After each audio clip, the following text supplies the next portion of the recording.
Did you know that dogs have an incredible sense of direction? Amber, what do you feel about this? They're saying that dogs can kind of find their way back home. I know they've said this about horses, but what do you think? I think it depends on the dog. I would trust my dog Tucker's sense of direction. I would not trust Oakley's sense of direction, to be honest with you. Well, I know that they know where the dog treat store is, but besides that, I don't know if I believe it. I don't know. We'll see. They're saying that, having a loyal dog by your side, that they can actually explore the world confidently with you, but then also get you back home safely. What an interesting thing to dive into. Well, anyway, good to think about. We're excited for this week of the Dog Moms, so welcome to the Dog Moms podcast. Welcome to the Dog Moms. Dog moms, what you gonna do? What you gonna do when they come for you? Dog moms.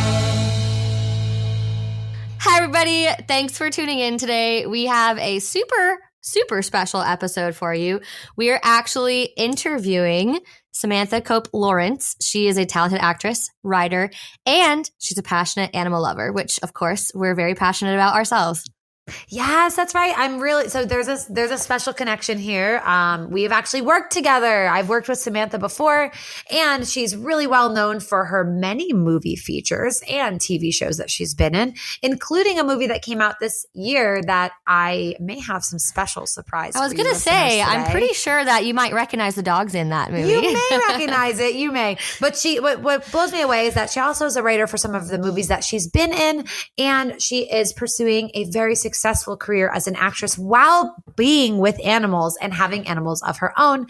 She's a devoted animal lover. So we are really thrilled to have her on the show today. And I can't wait to hear some of the stories that she wants to share that kind of tells us more about not just her love for her dogs and the animals in her life, but what she's doing to help dog and animal lives everywhere. I'm so excited for this interview, but we can't forget that if you guys have any questions for us, you can send us a voice memo so that we can hear from you. You can go to DOGTV/TheDogMoms and leave a voicemail for us so we can answer your question at the end of the show. We absolutely love hearing from you guys, answering your questions, and even hearing your stories. So be sure to check that out and let us hear from you. Okay, so before we get to that point, Amber, I want to hear more about, I have some questions for you. So boy. Yeah, right. No, I want to kind of like, this is something that I've been interested in because you and I come from a very similar place where we carry a lot of guilt, and we carry a lot of expectation from ourselves. And I think a lot of pet parents can like join in on that as well. We were just talking about this. I was literally telling you how I started crying this weekend because I was like, oh my gosh, like I feel so bad. I had such a lazy week with my dogs, and it was pouring rain outside. And so I didn't take them out hiking as much as I usually do. We didn't do as much stuff as we usually do. And when it came to Saturday, I took them on like a short walk, and I came home and I started crying to my husband. Granted, I'm pregnant, so I'm allowed to cry about things, That's guys. Right. Okay. That's right. But I started crying to him, and I was like, I feel so bad. I feel so guilty because like I haven't done much with them this week, and like I'm so upset with myself that like I don't feel like I have the energy to do the things that they probably want to do. And I just felt really terrible about it, and I had a little breakdown. And of course, the dogs were just like, while I was breaking down, my dog Tucker he always gets very upset if I get upset. Oh. So he starts like pawing at me, and he's like, Mom, are you okay? And then it made me cry more because I was like, I'm upset that I've been like not doing as much as I wanted to for you, and you're concerned about me. I know. And so I think that I don't know, maybe I'm wrong. I figured we just dive into it for like a couple minutes here because we have a fantastic interview coming up.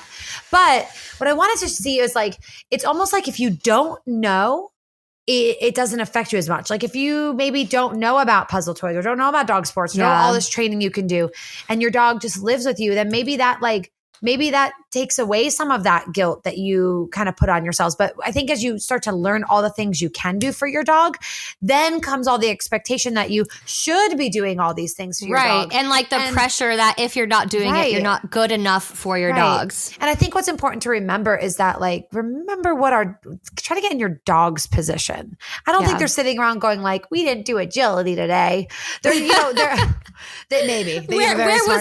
was my 1 hour hike? You only gave gave me a Yes. 15-minute walk. Wow. Like, how dare you? How blasphemy. You know, And that's so- a really good point. Dogs live in the moment, right? Yes. And I feel like I have to remind myself that like they're not thinking about, well, I didn't do as much as I usually do this week. Right. And we do that to ourselves where we're Right. sitting there like, oh my gosh, like it was raining all week and I didn't take my dogs out every single day and I feel terrible. But the dog is just thinking about this moment right here and now. Right. And I think that can at least help me and maybe will help you guys and kind of get yourself in a mindset where like, you know, your dog's not sitting here thinking about all the things you didn't give them this week. That's right. And I think if you look at the bigger picture, like I think this is a great topic to hit on because you and I talk about the guilt that we feel and how much we want to give to our dogs and the more we feel we should be doing with them. But I think also like that can also be worse for you and your relationship with your dog because you're going to place all the expectations and you're going to miss out on those moments where you guys can just be together and build that bond in those quiet moments together or be able to take those 5 minutes and do like a little bit of training session. But people think all the time, they're like, wow, you must train like an hour or two a day. Like, and I was just telling you, Amber, I was like, no. I was like, I train like 5-10 minutes every other day on a bad week, like on a good week, maybe daily, but not that long. Like, right. I'm definitely not a super principle-based schedule for training my dog. So I just think that like you compare yourself to other people, which also lays those expectations even higher when in reality that's not truth at all. So I think just as pet parents out there, I think that we could all benefit from just taking a deep breath and realizing that, you know, my dogs right now are all laying at my feet and I'm like, man, I didn't get to really hike them today, but they're not complaining. They're just happy to be with me. And so if I decide to do something with them later or they have a quiet day, like that's not a label that you are any less of a pet parent than another person. It's so true. And that's really helpful for me to remind myself, like all 3 of my dogs are just laying behind me right now. We didn't do anything today. We went outside. I tried to play Frisbee for 5 minutes and they just hung out outside and they're coming inside and they're happy. And I have to think about those things rather than all the things I think I should be doing or could have done. And think about how happy my dogs are just existing with me. And that kind of helps me get to a better mindset. So I appreciate you bringing that up. Right. And there was a cool point you made. You're like, I'm actually building a transition for them to kind of understand what it means to be bored or it means to be have quiet time because you can actually over condition your dog to where they're like, yeah, that 5-mile hike didn't do anything. Like, what are we doing next? Because if we go hiking every day or we go to the dog park every day or we play Chuck It every day, then my dog starts expecting that level of activity. And when I have a baby come along, that's not going to be as attainable. So I have to remind myself that maybe the slow weeks are a good thing. And I'm really grateful that my dogs are okay with that and they seem to be pretty happy and content. Well, you know, even when I'm beating myself up. I've talked to some of the best trainers, and we'll finish on this note because you know we could talk forever on this. But you know, I've talked to some of the best trainers out there with the most fantastic dogs winning the biggest competitions, and they are not taking their dogs out hours and hours each day working them. They do really, really good 10 to 15 minute sessions, but, you know, with a lot of purpose and a lot of, you know, clear communication. And that's it. And they pull all those pieces together later when they're trying to build the dance or the routine or whatever that may be. It's not like, you know, you are not the pro wrestler versus the pet parent. Like you can achieve great things by breaking things down into smaller pieces with your dog that also is manageable in your lifestyle. That's absolutely true. And I mean, we don't all have to be doing as much as everyone else. No. As long as your dog is happy and fulfilled, sometimes that's just with hanging out with you on the couch, then you're being a good dog mom or dog dad. So thanks for that encouragement. And no worries, guys. I'm not crying anymore. I wasn't going to bring that up. A moment of weakness. I wasn't going to bring that up, but I think we've all cried. I'm not a crier, but it's okay. I have an excuse right now. But I know that we've got a really awesome interview to get to because we could talk forever, just the 2 of us. But I cannot wait to hear more from Samantha. So let's go ahead and get to that interview. Hi, Sam. Welcome to the Dog Moms. Hello. We're so happy to have you here. We have a really cool story that kind of backs up to how you and I know each other, which is something that I will always hold very, very special in my heart, because I was on the set of a certain feature film that not only were you starring in, but you actually helped to write the script. Is that correct? Yes. Yes. So for Frankie Meets Jack. And what's really cool also is that your husband was your co-star in it. And the story is beautiful. But what's even more special is that I was able to meet you for the first time there. And I did not expect to kind of gain a little bit of how I feel. It's like a friend family kind of relationship, because 100%. we grew together as a friendship very quickly. But also what I want to do is kind of wrap Amber, you're a very special soul in my life and one of my best friends. And I think meeting Sam, you both encapsulate so much of that together in your energy and your vibe and your soul and your heart. And so you two remind me of each other. So I'm so excited that today we get to kind of bring everybody in full circle. But how we met on set is that my dogs were able to be in your film, which I'm so blessed that we were able to be cast. Yes, and I got to hear like little like snippets of like how touching it was and how fun it was and everything. And so I'm really excited to hear about it from your angle as well, Sam, and kind of hear the story about how it came to be. So I would love to know that. I mean, I know we have so many questions for you and I don't want to overwhelm you, but could you kind of give us like the story behind that specific film and how you got to create it? Yeah. So like you said, my husband and I actually wrote the script together. It was an idea that was born out of kind of a real life situation. I live here in Los Angeles, and let's see, this was probably like 8 years ago. I had just gotten a new puppy. Take this puppy to the vet, and I walk in and I was like a little taken aback because the vet, I don't know why, but he was like the hottest vet I had ever seen. I mean, I think we would all notice a vet that walks in. It's like, oh gosh, it's hot in here. I just wasn't expecting it. I was so like, wait, vets can look like that? And ironically, he ended up kind of going viral like a year later as like the world's hottest vet. And now he's a whole like claim to fame vet who lives like, I don't know, 10 minutes from here. How funny. The idea was kind of born out of this, like, there's nothing, in my opinion, more attractive than like a good looking guy who also loves animals. Oh my gosh, that's so true. It's like those firefighter calendars, but they're always holding like a little kitten or a little puppy. Yeah. So I was like, when I met my husband and we were talking about writing a script together and we just wanted to do all sorts of projects together, I'm like, you are the hot guy, and imagining you holding like the love of my life in like a pet form, I was like, we just have to come up with a script that kind of surrounds that. Like, you're the hero, you're good looking, we're going to fall in love. And make the easiest way to make anyone fall in love is to have a good looking person holding an adorable little animal, right? Exactly. So that's where the idea came from. And then, it was a long process getting the script to that place of filming. And I was so thankful, Chrissy, when you showed up and being so professional and your dog's so professional. And I wasn't expecting to, like you said, create this friendship with you and this like feeling of family with you so quickly. Right. Oh my gosh, it was instant. Yes, it was the best case scenario on all fronts, because not only was he so cute and so well behaved and so just able to do anything that was asked of them, the other side of that, like, I just got to hang out with you on set. I know. It really did build that time in where we were able to just like, I was able to see kind of what you were looking for in their characters. And, I think a fun fact that people may not know is that when I arrived there was a character switch. So the dog roles got switched, which was like, and not a challenge for sure, but it was so great to see like, okay, where you wanted them to be, what you were envisioning for that particular scene, and then bringing that to life and being able to work so closely with you. And I think the best thing that Amber and I can absolutely agree, it makes it a million times easier to work with an actress who loves animals.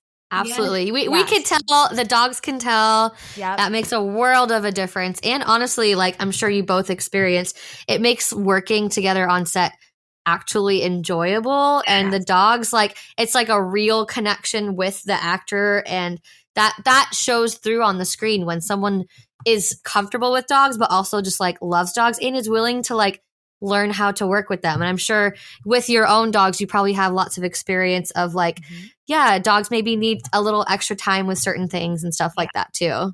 In between scenes, I was picking Chrissy's brain. I'm like, how'd you get your dog to do that? Okay, I can't get my dog to sit sometimes. I want to try that at home. It was But I amazing. mean, and besides like the whole, Hollywood side of it and filming, I mean, you have dogs of your own, and not just your own dogs, but like I've seen you even working with horses. So you have a pretty extensive background of like having your own dog. So we would love on the Dog Moms podcast to hear more about your dogs, your personal experience, like names, and how did you get your dogs that you have today? Yes. How did the whole animal love start? Yes. Yes. I mean, I was born with it, honestly. I feel like for the most part, you're either an animal person or you're not. But there was something so deep in me as a kid. I loved all animals. I don't know if you guys remember in elementary school, I think it's like 6th grade, you kind of dive into like ocean animals. And we did this save the manatees and save and like the turtle shells and stuff. Yeah. Yes. And all of a sudden in 6th grade, I'm like, what is this like horrific weight that's on my chest about these manatees that I've never knew existed? I'm like, Mom, did you know that these boat propellers just slice them? I know. And all of a sudden I was like, oh my gosh, like I want to be with animals, around animals for as many hours of my life as I could possibly handle. And that's kind of where it started. I've always loved horses. Grew up with my family lived on farms in Idaho, so I got to experience them in the summers. And it wasn't until, you grow up with like family dogs, but my experience is like having my own dog. I was in my mid-20s. I just moved in with my ex, and we were like, let's get a dog. Like, it feels like the right time. And I love dogs, but I had no idea how much I needed dogs. I agree.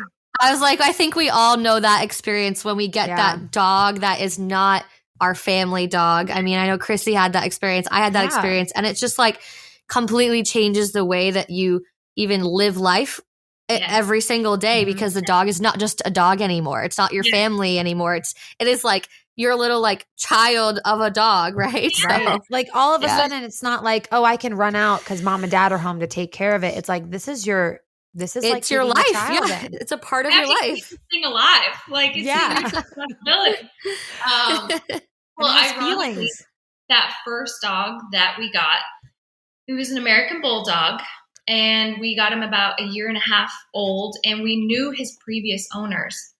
And I knew that he grew up like that first 1.5 years in a house that had like 3 young kids, and the dog was poor dog. I mean, it's, some families are very like, be gentle with the puppy, and other families are not looking out for the dog, looking out for their kids. So he already had like a tough upbringing that 1.5 years. So we decided to take him.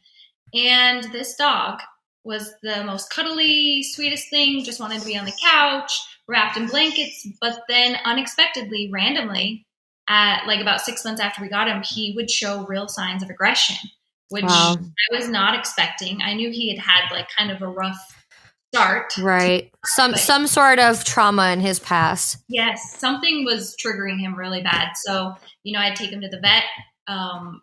Not the hot vet, but at the same place. We would randomly just growl and like go to nip at, the nurse and the vet tech. And I was like, okay, this is bringing me all sorts of emotions. Like I'm obsessed with him, but you have to obviously be a responsible dog owner. Right. And as it progressed over the years, I mean, I had to muzzle him anytime we left the house, like just to walk around the block. Yeah, Amber has a dog that also, she has a lot of muzzle experience there. It's a hard decision to do what's best for them. Especially when it's like your dog that you love so much. And when you know your dog in a certain way that like, it's hard for you to express to other people, like he's not always like this, right? Yes. You get to see the other side of him too. And that can be really heartbreaking and difficult to deal with. Sometimes he was literally the sweetest dog. And once you passed like the vibe check for him, you were in for life. Right. But up until then, he was very skittish, and he'd like you, and then all of a sudden just kind of like lunge. So what ended up happening, I would say he was about 6 at this time. He one day started puking violently. I had to take him to the vet. He had some sort of blockage in his stomach. He went under, and while they were in there dealing with that, come to find out, when he was a little tiny puppy and he'd been neutered, only one of his testicles dropped. The other testicles no. never dropped. And when they went in to neuter him, they did not go up inside of him and get the other testicle. So it was still inside of him, growing this massive tumor. Oh, jeez. No. Growing like huge surges of estrogen into his body. So his emotions and his hormones. Oh, I'm sure that like, I'm sure in that moment you were probably like, wow, this makes so much sense as to why he was having this internal struggle, because he was dealing with like something internally fluctuations. Yeah. I mean, you fluctuate estrogen for me, and I'm a raging, you know. I mean, this poor dog, like, I had no idea. It brought a lot of like calm, because I'm like, okay, he doesn't mean it. It doesn't like solve the problem by any means in terms of like what we had been through all those years. But right. I'm like, but you have some sort of clarity as to like, okay, there's a reason as to why this is so unpredictable. Yeah. Correct. So took care of that. He lived like another year past that, but his health was just, declining. Wow. But that was like my first real experience. Well, I do have to say, Sam, that it takes a really special person and a special dog mom to be able to have a dog like that, and to have the patience and the empathy and being able to like, I can't even imagine to that level. I've dealt with some behavioral issues with one of my dogs, and you have days where you're just like, you feel like giving up, and you have days where you're like, am I even doing the right thing? And it's really hard. And so like, and that props feeling of to you for that's a really difficult thing to go through. And something I tell myself, which I'm sure you've told yourself as well, is like, it makes you a better dog mom, makes you a better dog parent, makes you a better person, because it starts to make you realize that like, you never know what someone is going through. And something as simple, quote unquote simple, as dealing with a dog that has behavior issues actually becomes like a huge part of your life. Like having people over, just going on a walk with your dog. It's not just like this simple thing for you. And so it takes a lot of strength to be able to get through that. So I just wanted your life. A lot of dogs end up back in the shelters, Yeah. And so many people, I would say almost everybody was like, just give him to like a bulldog rescue. Right. Home. And I could not stomach the fact that if I rehomed him, what if that person didn't love him the way I did? And then and then what happens to him? And he just gets passed around, and or it's diagnosed as something else, and then he has to deal with living. Well, he was incredibly lucky to have you, and my goodness, like that is one way to get started into having your own dog. I know, right? Just top spot. I know. As soon as that's a lot of dog to take on. And, when he was about, I would say 2.5, we ended up getting a little puppy. He was always great with little dogs, as, he would grow with them, but he couldn't just meet a full-size, full personality dog and be trusted in the environment. So when we got the next dog, my dog Jax, who's still alive, he, unfortunately, I didn't socialize that dog as much as I should have or wish I would have, because I was so nervous about the energy of the first dog, and I didn't want to leave him behind and only take the puppy with us. It really created this kind of cycle of like, I don't want to hurt anybody's feelings. I became a little maybe too emotional about aspects of it, but I'm just and so do you have 2 dogs today? Yeah, so I have Jax and then another dog, Dakota. And, because none of this could be a dull moment, I share custody of my dogs with my ex, which is so LA.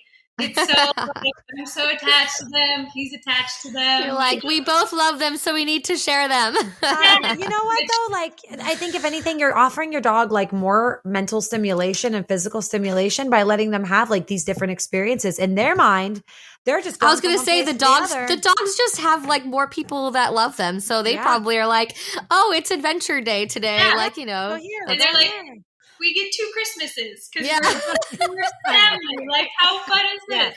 Right. So, that's great. Mom doesn't know I already got it. Yeah, sometimes I wish I had someone to share custody of the dog, so I could just be like, you could take them for the day, right? Like, mom doesn't know. Dad already gave me dinner, but mom doesn't know. I know. They're very sneaky. So yeah, I have 2 dogs, Jax and Dakota. Jax is a Rottweiler Cane Corso mix. He is my, like, everybody has that like soul dog that just like you feel like you are the same person in a weird way, same soul. He's my soul dog. He's like 8.5, and he's so cute. He's 120 pounds. And Wow. he thinks he's a lap dog. 120 pounds. You must like those like really big blocky headed dogs. I 'cause I love horses. I feel like the bigger the dog, the similar. It's basically a horse, right? Yeah, it's the same. They move similarly, actually. Like even the way they back up, like Their they little move. trots. Yes. So I am a sucker for like a big blockhead dog. That's right. That's my jam. So They are the squishiest, so I understand. Like when I was pregnant, I was getting super, super pregnant, and Jax still thinks he's a lap dog, and he was out of all sorts of space. So finally, it would just be the little paws, like on my legs and on the belly. Like, where is my spot? Like, oh no, where did it go? Yes. So now, with your lovely newborn, not so newborn anymore. My goodness, how old is she now? 5 months. 5 months. Is she like crawling, walking, anything crazy yet? No, because like my daughter was late to walk, but some kids I know they were like 9 months and walking around. That's terrifying. I know. Like, slow down. No, she's sitting up, which is awesome. Yeah, she just has a real personality. Like I neigh at her like a horrific like neigh sound, which I won't cringe the audience with. But she chuckles, like belly laughs from across. I love it. Like, really showing her little personality and her sense of humor. So she's the best. That is awesome. And then have you had the chance to introduce? I have not. I am. I'm nervous about it. Honestly, only because it's just a lot. There are 2 of them and 1 of me, and they're very hyper and excitable and big. And I haven't seen them for a while, so right now it's kind of a situation where I go and I just take them on parks, like walks at the park, and try to spend time in that way while the hubby watches the baby. I know we'll get to that point, but right now it's kind of just the separation of like, but actually, it might be a blessing in disguise because you can start to take some really precursor steps to like making that very comfortable. You can do probably all different things, like even bringing things that smell like your baby and bring it along and like get them adjusted to like what that's like. There could be some very early steps that you may actually find that it ends up being a lot simpler in the future. That's a great idea. Yeah. And I know there are lots of resources out there that I'm looking into currently because we have a little one coming soon, and I have 3 dogs and 2 cats. So we're going to have a big adjustment that they all have to take. But yeah, there are lots of resources out there that are really helpful. Like this thing called Dog Meets Baby. So like when you get to that stage where you are confident and comfortable, starting to have the baby around the dogs, those things can help give you the extra, the extra like level of like, all right, I feel like I have a game plan of what to do, because that could be that is stressful. Yeah. Well, and I don't know if it's because I don't see them doing anything or being like aggressive per se. I don't know if that's. It would be like a mistake. Yes, just too excited, just like scratch her. Or like, it's like my dog Oakley. I'd be afraid he would accidentally step on the baby when it's on the floor because he's just so oblivious sometimes. Right, so I get it. He laughed. And you can't sit on my lap when I have the baby, okay? Sorry, Dax. No, it's a new lap. Yeah, that's not ideal. But I had to take the baby out to meet horses. I had to do that. She loves animals. Oh, that's so sweet. Sounds like she's a little mini you already. Yay. Dog. I'm like, look at the dog. We love dogs. Like, yes, you love dogs. And it really does come naturally. I never push the whole like, I want you to be a dog trainer, Eloin, but like she naturally follows in like the footsteps of just like, I want to try, or like, let me take some treats and do it myself. And I just like watching that kind of naturally progress because it's no pressure that way. And it's on her time. And I think also as your daughter gets mobile and learns that like, oh, this can be fun. Like I can drop food and it's fun to watch them eat it. They eat all of my food. You see a natural like relationship and they'll start to learn to like respect her because they'll be like, she's a food source. So if I sit here, something's going to fall. And like they learn to kind of, Smart. yeah. So it's kind of neat to see that kind of world come together. But besides all that, I wanted to kind of pick your brain a little bit before we wrap this up about some of the things you've done as like an animal advocate. I think that you have supported some foundations and you've actually taken some strides into doing things with animals. And I'd love to kind of pick your brain on that because I think it's something that people don't realize that they can actively be a part of or start. Yeah.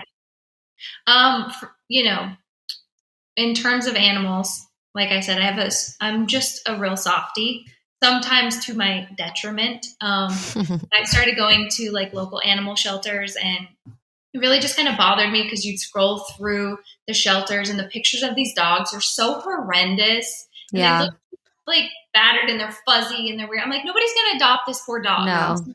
I'd go to these shelters and request. And the dogs are like depressed at every photo. So it's like the Yeah. person thinks that that's the dog's personality. Right. going to adopt this dog. And I would make the shelter volunteers pull out dogs one by one. I'm like, well, let me see that one. And I'd have them pull them out, and I would I learned how to take just a decent photo of a dog. Like it's not Like show them a treat and their ears come forward. Yeah. Like Yes. here's a treat. And then, oh, perfect. And Yeah. then, so I kind of like made that my little mission for a while. But honestly, like it's so gut wrenching.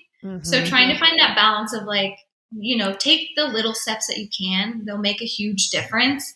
And take care of your heart at the same time, and try to separate the two. Because I'd leave there just bawling my eyes out every single Right. day. It's devastating to see how many dogs are just sitting in shelters, how many dogs are mislabeled. I'd be like, it shows that the dog's aggressive. Like, what happened? Well, we don't really know. We think like maybe. I'm like, well, I just spent 20 minutes with this dog and it's not aggressive at all. Well, we'll look into it. I'm like, no, you look into it now. Fix the label. Update the That's picture. right. And give this dog a fair shot at not spending the rest of its days here because it's mislabeled and misrepresented and things like that. Just kind of like, I feel like that's a starting point, but it gets very overwhelming. And it could be a benefit to get more evaluators in shelters, like people that could evaluate and give an honest, instead of just the person who's there just running the dogs through, because they have a job and I get it and they don't have a lot of time. They're busy. But like that aggression could have been purely defensive. The dog could have been terrified and backed into a corner and had to or react. maybe the dog just had a bad day that day. Like it's they're animals and they're living in these environments where like you just hear whining and barking and it's super high stress. And so I just loved even going out and spending 20 minutes with, 10 dogs for that day and like throwing the ball for them. And that's great. Like I was maybe That's gonna so good. them, Oh, I know, right? bamboozlement to, the shelter. But I'm like, I'm not sure. What about that one? Because if you just want to go and like, play with them all day, they get kind of annoyed. But they're like, Sam, you've been here for the past 3 weeks. I was gonna say I took my husband to go play with kittens, and then we ended up with 2 cats. So I don't know what happened on Amber, accident. Amber went on vacation to Hawaii with her husband, and then ended up going to a shelter and taking a dog out and trying it for the day. I love that. I mean, they deserve it, right? They deserve a fun vacation day too. Like so, day out. And then I would post some of those pictures, on my Instagram and like tag the shelter, just like little things like that. I don't know. I feel like it could make a huge difference. It's just absolutely. And then you get to show the dog's personality a little bit more, and that's what people need to see in order to fall in love and take the dog home. Yes, it's so true. They just need a chance. Yeah. So Sam, what do you have anything exciting coming up that you can share with us, or anything that you have coming down the pike in your world? Right now it's a really weird time. I was going to say also being a mom is like a full-time job and a half, right? We have a lot of, shows that we're producing and some scripts that we're working on, but none of it feels fulfilling in this moment compared to the time spent with Dylan, which is, I know. I have to say, really crazy for me. I was never really a kid person. I never Same. knew what the transition would look like, and I spend 2 hours away from her doing some work, like Zoom meetings, and I'm like, okay, but what did I miss? Like, was she smiling? What's happening? Did she poop? I want to hear about it. I want to hear, what did the poop look like? Yes. I'm sure every dog parent can relate. Like if someone's walking my dog, I'm like, send me a picture of the poop. I need to make sure they're okay. solid. What's happening? No, But I can tell you now, like, there's so much more, like, as your child gets older, you know, and starts getting more independent, that time will come back to you where you're like, I have the time now. My sister has 2 sons and she's like, you know, they're in school all day. What do I do with myself? And now she's like finding time to, like, she's like, really, you know what? I think I'm going to go get a job somewhere. I'm going to start getting my real estate license, or, you know, she's just finding comfort in doing that again. But before that, she was just fully devoted. And man, those kids have the coolest and most fun and fulfilled life and the experiences they've had together. And I'm like, if nothing more, like, that's what it's all about. Yeah. You know, like those experiences together and trying to balance work and life and all of that can be so difficult to make sure you're everywhere you need to be at all times. That, you know, as I get older too, the more I'm home, the more I'm like, I like being here. Yeah.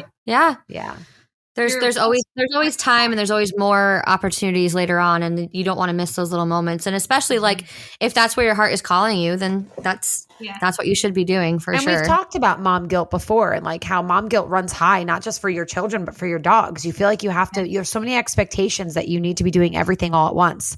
When in reality is like your child, the same as your dog, is just happy to be with you. Yeah.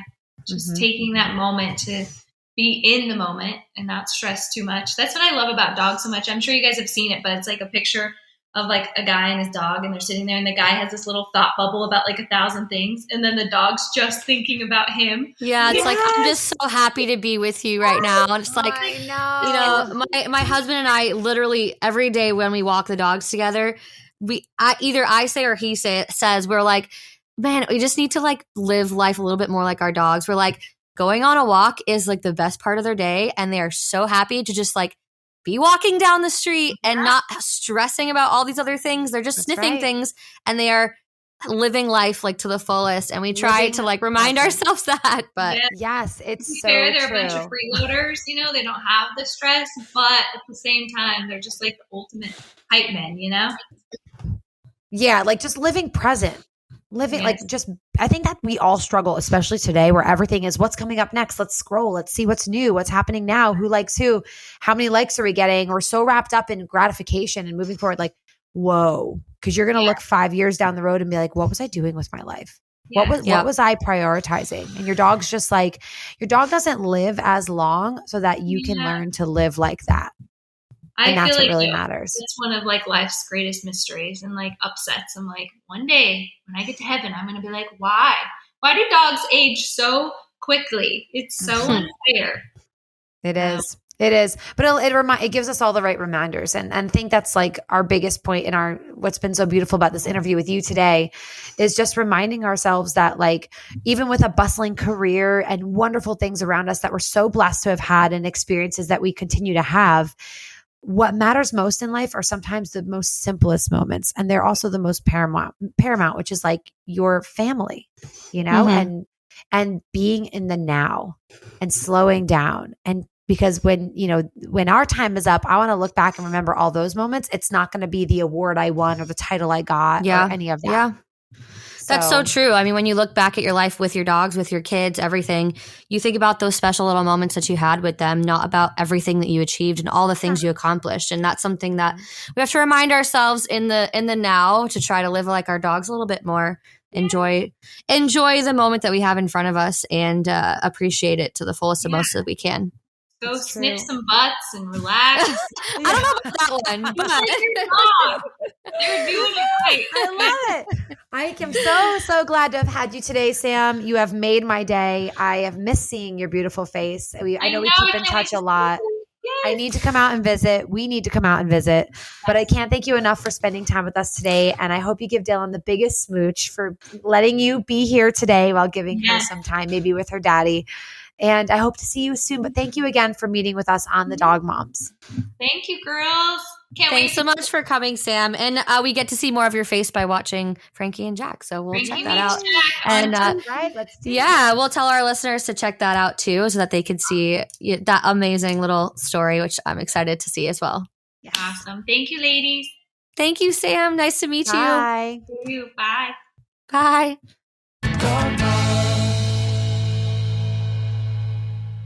All right, and let's get to some questions from our amazing listeners. So let's hear our first question. Hi, this is Jenny from Boston. My question is, what should I do if my dog shows signs of fear or aggression towards certain situations or individuals? Thanks. Well, Jenny, I love Boston, first of all. I absolutely love Boston. I lived there for a few years. Second of all, I'm sure Chrissy and I would both agree that the first thing that you should do is consult a positive reinforcement trainer near you that is qualified to handle that type of situation. So the way you would know they're qualified is first checking out, see what experience they have, and if they have any certifications, and work with dogs that have behavioral issues, because you don't want to just work with anybody. And yeah, it's a tricky thing because aggression looks different ways in different dogs, and you do want to make sure you determine where the aggression is coming from. Is it fear? Is it just reactive? Is the dog actually going to bite someone? So that would be your first step. Chrissy, do you have anything to add to that? I agree, because I think a lot of people think it's like, well, there's got to be a 1-2 fix, right? Like you buy the box of, here, fix my dog's aggression. Here's the box, right? That's not how it works. You really have to go down to the root of like, where is this coming from? Is this a misunderstanding from the dog? Is this a situation? Is this PTSD coming off of another situation?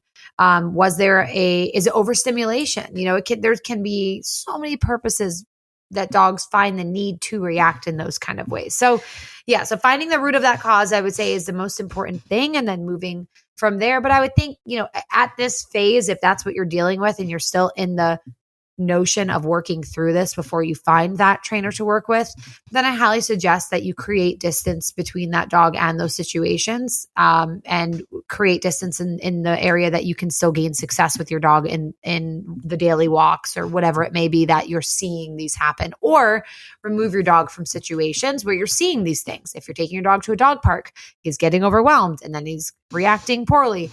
Let's give them a break from that situation until you can really dig down and dig deep and find out what your dog needs to move forward in a better way. Yeah, that's so true. I think a lot of people are always looking for a fix, and a lot of times they don't realize that, especially with fear-related behaviors or sometimes even reactivity and aggression, that management is actually your best tool. Something as simple as like if your dog barks when visitors come to the door, maybe have a gate set up so they can't be at the door, or have, you know, they make these really cool window covers that you can put on your windows to prevent your dog from seeing out the window, and it doesn't block the light coming inside. So there's a lot of management techniques that you can use to make your dog feel more comfortable and to make your life a little bit easier while you're in the midst of trying to find someone that can help you evaluate exactly what's going on, because those situations are a lot more complex than we tend to realize from looking on the outside. Yes. And if we know anything about dog training and working with your dog, that nothing is going to be a super simple, quick fix. Even the simplest of fix is still going to need management and need practice and need everybody in your home on the same page. And lots of patience. Yeah. And lots of patience and maybe a lot of treats. So I just think we're coming to the same conclusion here. So find yourself a great trainer to work with. And thanks for your question, because I'm sure a lot of people are having the same issue. Awesome. Well, let's check out another question. Hi, dog moms. My name is Mario from Rio, Brazil. Nice to meet you. I have a question to you. My dog is acting crazy. He barks all the time and is very hyper. How can I address common behavior problems such as excessive barking or destructive chewing? Hope you can help. Thanks.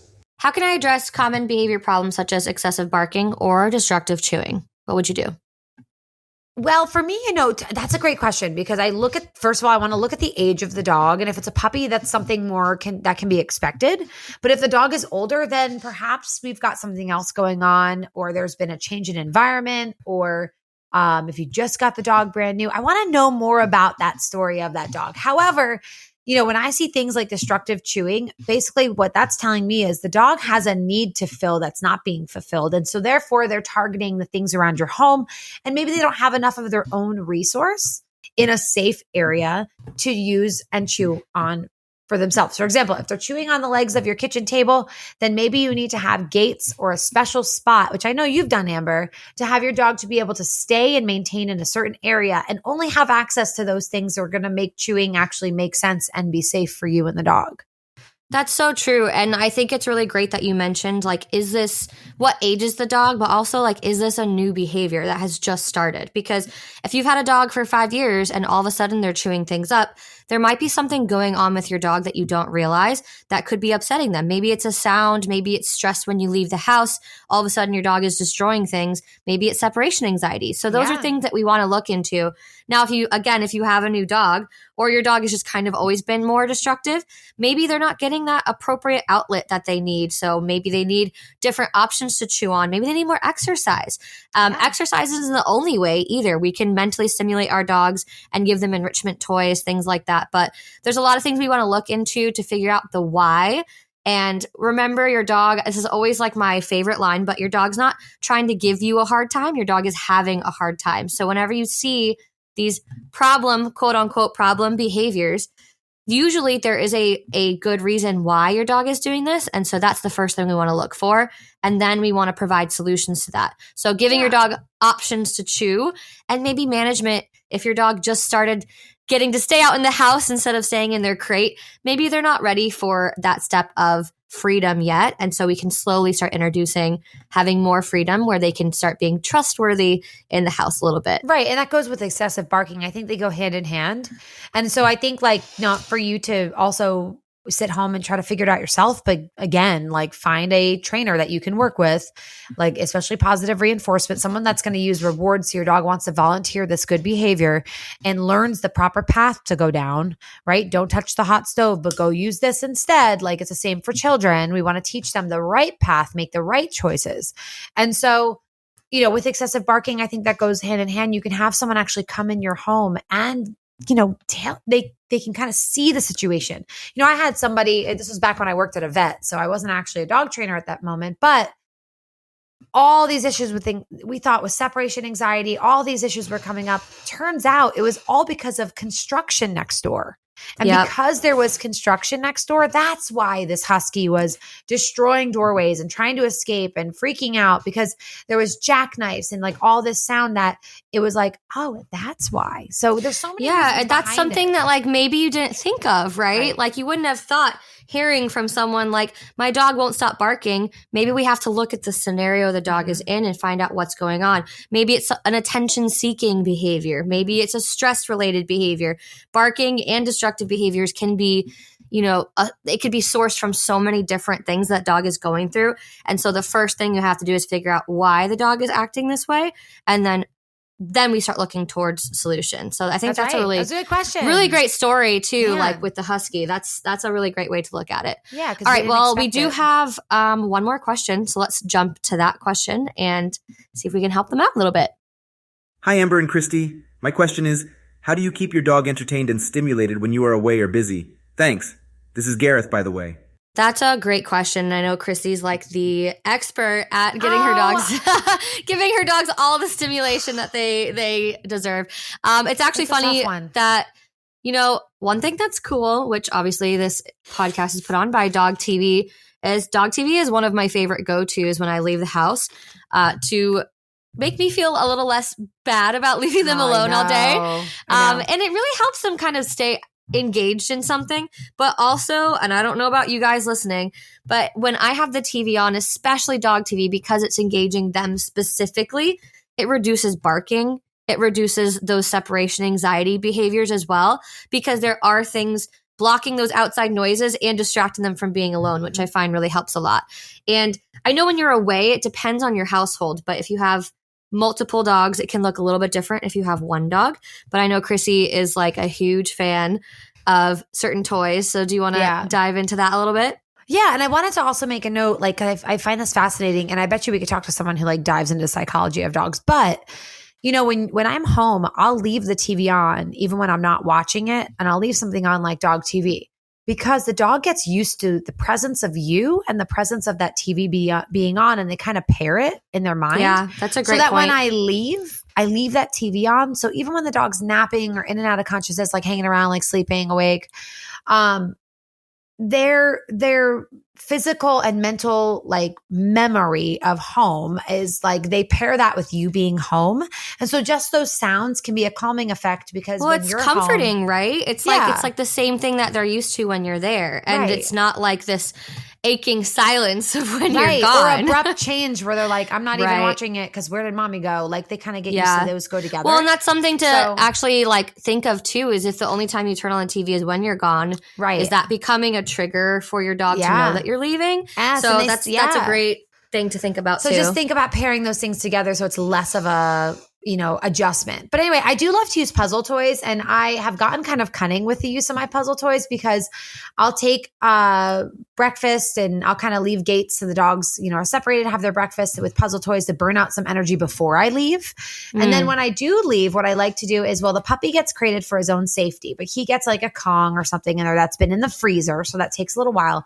But I love to plant puzzle toys around the house. So, and I know you've Yes. probably done this too. So, I have a perfect example. I have a camera in my home that watches the dogs, tells me I what's have going 5 on. cameras, so yeah, we're Yes, right. Oh my gosh, you're like super sleuth. one in every room, right? Goodness. But I will say that it was really cool because my dog started barking and getting restless, and howling is kind of a different trigger because I could tell they're like, we want you back. Ooh, But it stopped abruptly because I know they went to the other room and they must have discovered there was a puzzle toy, and then it Aw, never that's like a fun happened surprise. So Yeah. they started howling and getting listless, and then they walked down the hall to another, and then it was silence for the rest of the day because they found puzzle toys, they kept themselves busy, and then I'm sure they just passed out. So finding things that your dog can do, but you're like, great, but it only lasts 10 minutes. Well, great, take another one. Take a little Hide bit, it. Split Yeah. those treats up and hide it in different rooms. And you could even make things harder for your dog as long as it's safe by wrapping it up in towels or putting it in boxes or like you said, hiding it in another room. Obviously, if you have multiple pets, you want to make sure you're doing this safely. When I leave my dogs at home and cats, I have to specifically separate them with these toys because I don't want them fighting over a toy. And my cats always want one too. So I always have to leave a puzzle toy for my cats in the basement, and then the dogs will get one upstairs. But especially because I leave one of my dogs home more than the other ones, he'll get lots of different toys around the house when we Right. leave, or, something that's I know is safe. So if you've never left your dog with it before, definitely let them play with it, chew it, whatever it is while you're there first so you can observe how they play with it. And then see if it's a good option that will take them a little bit longer, and maybe try something out like DOGTV. But I think these I dogs think are a the most combination of that can really help. And also, again, if you're dealing with anything that has severe behavior issues, you're coming back and your carpet's pulled up from the baseboards. And listen, Oh, I've dealt with it too. Beasley used to be Yeah. awful, but consult a trainer and your veterinarian to make sure that what you're choosing to do with your dog and moving forward is going to be the best game plan on both the medical side and the mental physical activity side. So I think that was a great question. We got some loaded questions this episode. That was awesome. good. Yeah, we really dove into it. We did. Well, I think that wraps up to end of today's episode. We had lots of really great questions. We had an amazing guest. Thank you guys for sending us your questions. Don't forget, you can send us more questions or little blurbs to dogtv.com/thedogmoms. And if you enjoyed this podcast, be sure to subscribe and leave us a review so that other dog lovers can enjoy the podcast and the show as well.